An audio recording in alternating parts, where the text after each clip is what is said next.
What percent do you guess Trump will be able to get normie MAGA to accept Putin and Russia? Anyone watching this already knows. I think If that you can pull that first of all, off- is a really good question that probably deserves more discussion than I'll be able to give it right now. But I suppose that getting normie MAGA to accept Putin is 100%. I'd say that it's not necessarily about accepting Putin. I think first and foremost, it's about accepting sovereign nationalism as an idea and really focusing on what America first means as an idea. I think a lot of people who are Trump supporters, even Trump supporters who are more aligned with the uniparty right and may have just voted for Donald Trump because they found Hillary Clinton or Joe Biden or Kamala just too offensive and too unserious or whatever to vote for. Getting them to accept sovereign nationalism, I think, would be the first goal, and that's not a hard goal. There are definite globalists who have voted for Trump multiple times at this point and might not accept sovereign nationalism. They accept only American dominance to the extent of America first, and they believe that American dominance requires the American empire as it has been handed down to us by the global regime. So those people are not convinced about America first sovereign nationalism.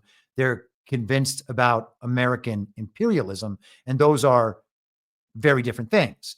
So getting them to accept sovereign nationalism is at least possible. And eventually they're just going to have to, or else they're going to look ridiculous because we are a vast majority and these messages are getting out there. We can look at beliefs that were held by very, very few of us years ago and understand that those beliefs are now majority beliefs. And that's a bet that I took right at the very beginning in 2020. And it was one of my first genuine acts of faith, I think, that I understood these things are true.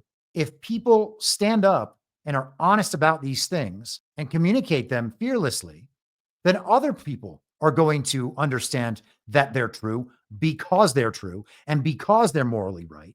And then those people will communicate them outwardly, and then more people will believe them. And over time, that will spread and it will become, all of these beliefs will become majority held beliefs.